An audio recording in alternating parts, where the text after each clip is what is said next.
Here we are in Duluth Sky Harbor. This is a small airport that happens to be on the world's largest freshwater sandbar, just out in the bay in Duluth, Minnesota. This is near where I grew up and a place that I flew a lot years ago. Thought I would do a little flight here. So this is a standard Skyhawk. Got some GPS screens over there, which I probably won't be using. And we're just going to go for a little cruise around Duluth. Here we go.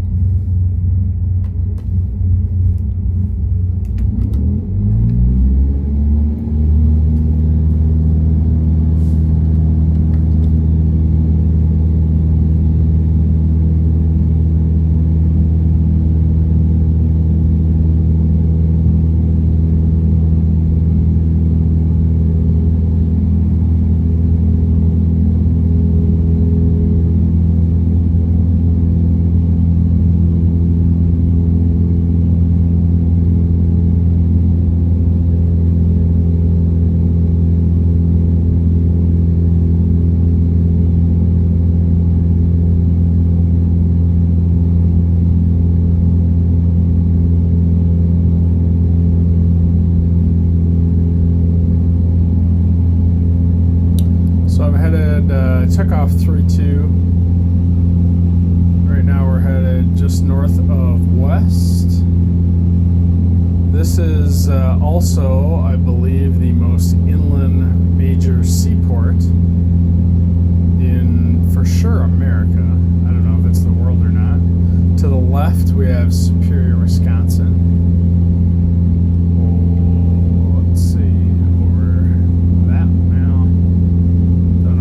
Switch is working. So this is Superior over here, and then that's the St. Louis River, and then out over this direction is the town of Duluth. This bay in here is actually a shipping harbor, and that's downtown Duluth, straight off our nose. There's actually a little lift bridge there that gets you onto the peninsula, which is just down and to the right.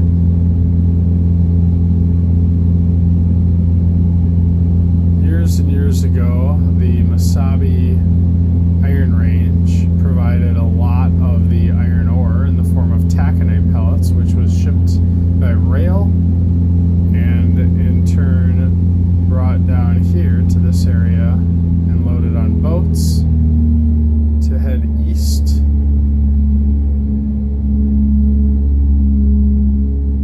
Nice little look at Duluth here. This is not probably the most optimal screen resolution. You can do better than this. My graphics are not top notch, but they're pretty good. So here you can see to the left, the bridge is right below us. It's not the best depiction. And this is what we call Canal Park right underneath us. The Duluth airport is up on the hill there in front of us, but we're going to turn around and land back at Sky Harbor. Lake Superior is also the largest freshwater lake.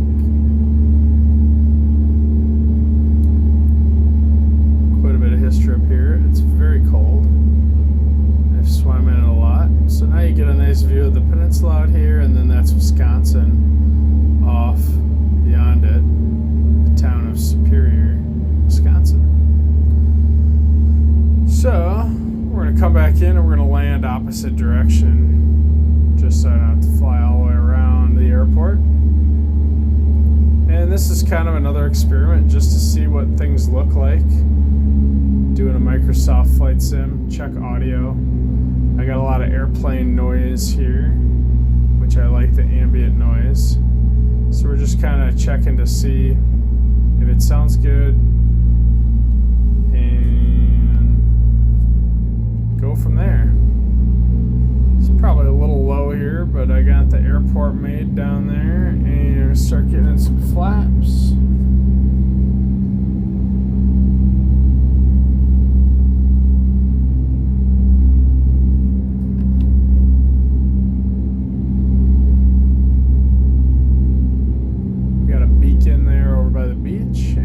Some runway end identifier lights flashing nicely for us.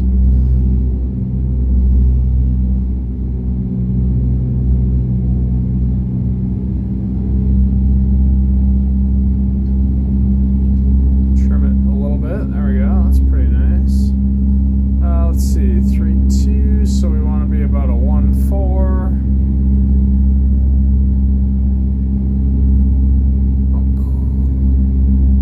It looks like a little bit over this way. We got one little tree there on final. Definitely low.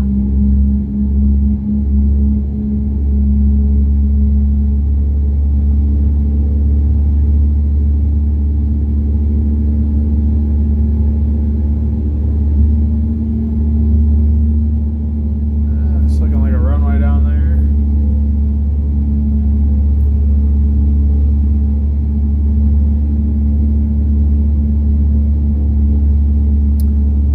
Sky Harbor here is that you usually either have a land breeze or a sea breeze, so there's typically a crosswind. I see now I'm lining up on the wrong runway, and we do have some pappies. I'm definitely low, so I'm going to adjust here.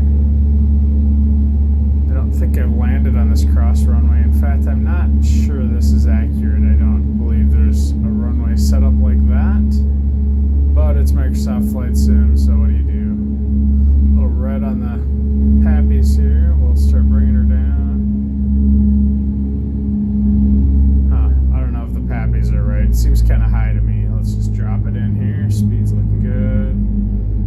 Definitely, probably should go around. Let's do a go around. Why not? All right, go around. We'll kick a notch of flaps up.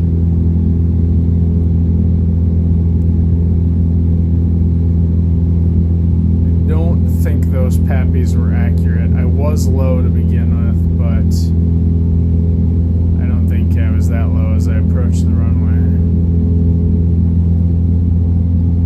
And I'm going to do a little teardrop here and bring it back around and land on the other runway.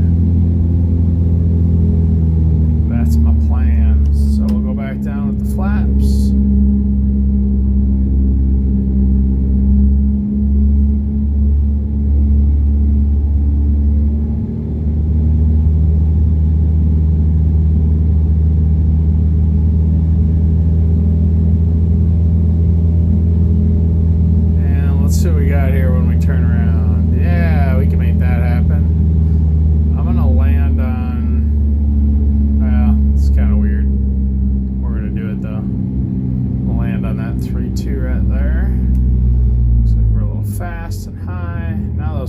Look like they're working. Yeah, just kind of a power off. And we can make that happen. A little bit of left crosswind there.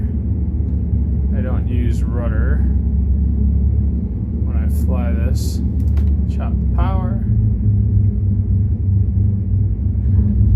Not too shabby. So my rudder when I fly Microsoft Flight Sim is just my joystick here. I just twist it back and forth. I don't actually have rudder pedals underneath because most of the time I fly spaceships.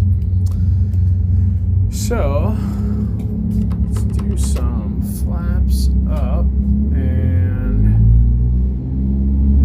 I'm going to go down here and turn around, maybe do another little pattern lap. These runways are not depicted accurately. I'm going to use this big one here, but this is not actually the runway configuration. Obviously, Microsoft Flight Sim does the best that it can, and it's not 100% accurate, but a couple little airplanes over there. They actually fly float planes in the harbor here.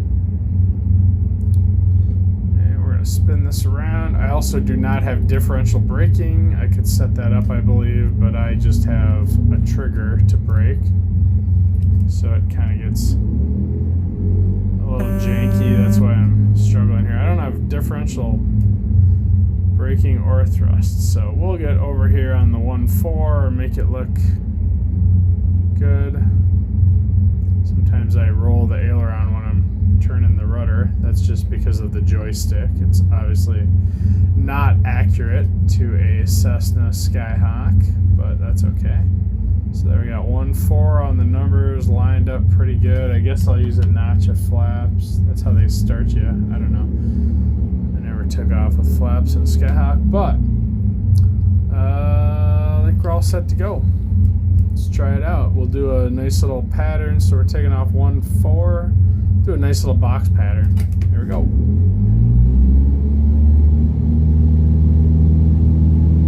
So now I'm just using my joystick and slightly turning it right for the left turning tendencies. That's a little annoying, but I don't really need pedals. Airspeed's alive. End of the runway's coming. Looks like we got enough speed. Here we go. I do not recall exactly the speeds on a Skyhawk, but I think in the 70 to 80 range taking off is pretty reasonable. I'm going to go flaps up. And we're going to turn 140 minus 80. Sounds like about, let's see, 140 minus 90, excuse me, sounds like about 0.50, so right in there. Well, I overshot it, but that's okay. Alright, I think the elevation of the lake is about 602, so we're a few hundred feet. We'll pull that back. I had to do math. 140 minus 90. That was real tough. Yeah, overshot it again. Overshot it again. That should be a nice downwind right there. Got enough speed. I'll probably extend it a little ways. My trim on here, I use this hat switch right here on my joystick. Back is up, of course, and down, forward is down. And I do a little bit of trimming here and there. Alright, that's probably a beam. I could look, but I'm not going to. So I'm going to start chopping the power. Nice rumble there of the sim. Start dropping some flaps. Get a nice little decent. We were low before, so I think I'm gonna try to not get too low.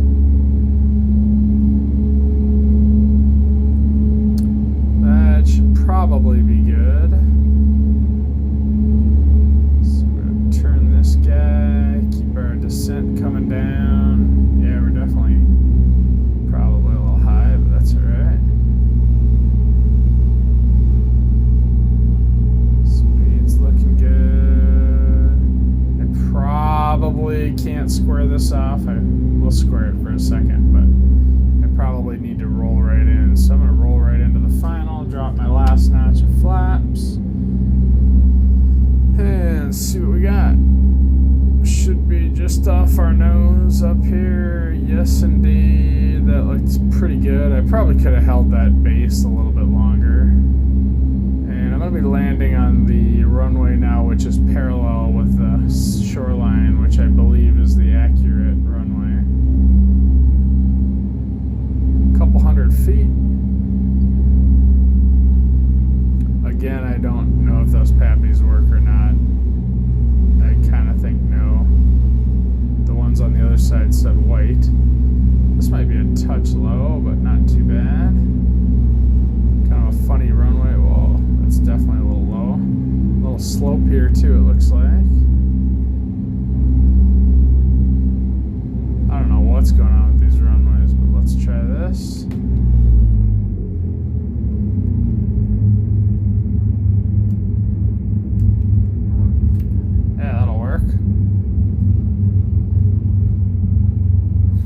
Like grass growing in the runways. Cool. All right, we're gonna keep this video short and sweet. I'm gonna set the park brake, and that's all for this one. I think I'm going to do some more recording today, so maybe some more Flight Sim, maybe some Star Citizen. In fact, you know what we're going to do now, just for the fun of it? Now that we did a realistic Skyhawk, now we're going to take off out of Sky Harbor with an F22, and we're going to high-speed loop it around the Duluth area. Stay tuned. That's coming up next. Alright, here we are in the F22. I'm going to turn the sound down just a little because I think it might be too loud, but I also want you to feel the sound. And this is just going to be a Wild West flight. We're just going to get crazy. Here we go.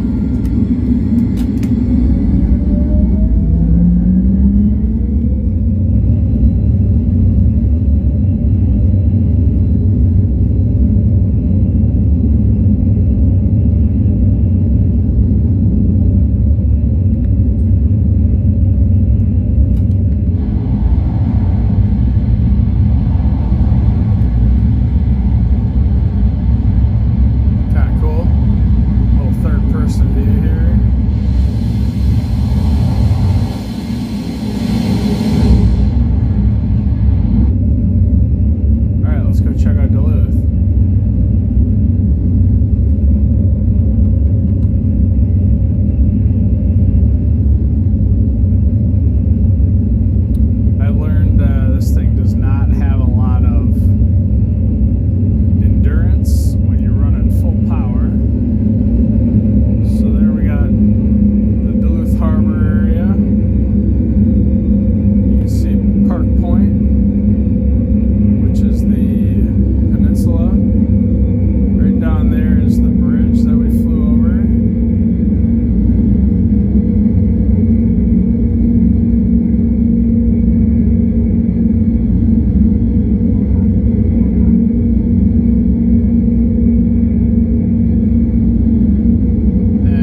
shabby. Let's go around. Touch and go, I mean. I'll turn the sound down just a little bit.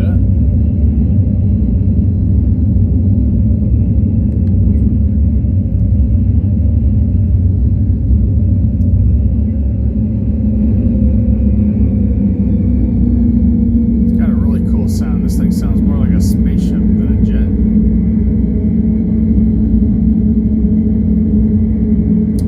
Right up over here is the University of Minnesota Duluth area. Nice little golf course there. And then of course there's the Glen Sheen Mansion. There's the, looks like U of M Duluth campus there.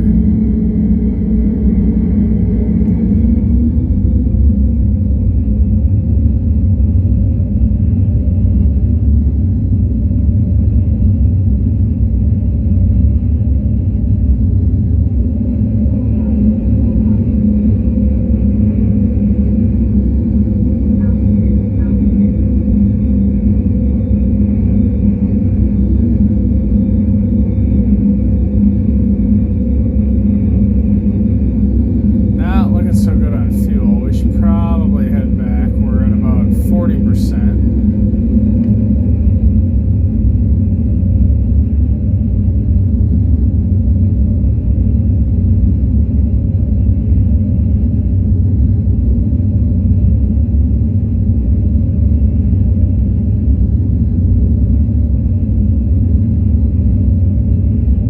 There's a cross runway here. It's not very large, but we may be able to land on that. Oh, I see the rail. So I'm going to shoot for the rails there, whatever runway that is.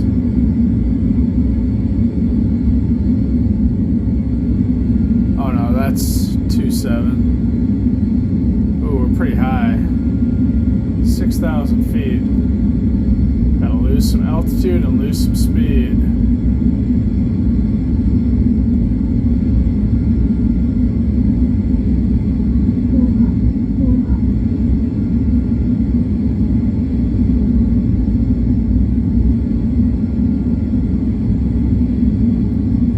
Looking better. Drop our gear. I'm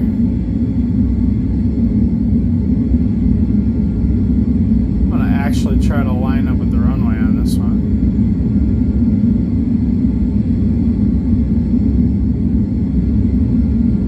Better get some flaps in.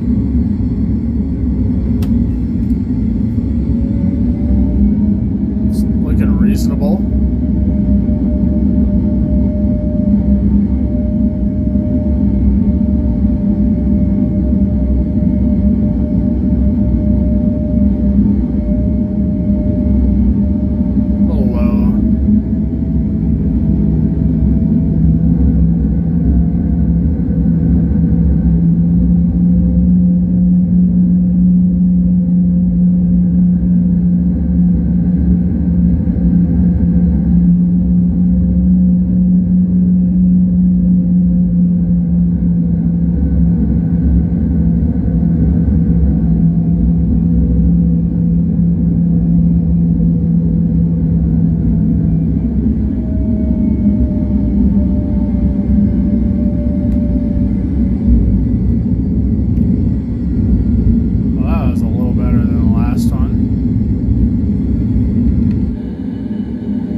Not too shabby.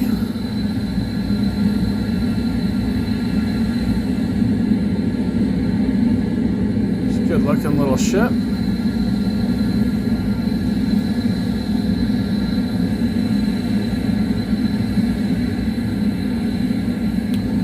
And alright. I think we're going to put both of those in the same video. That'll be kind of fun to do Duluth from the Skyhawk perspective and also from the F22 Joyride perspective. So we'll wrap it up. See you.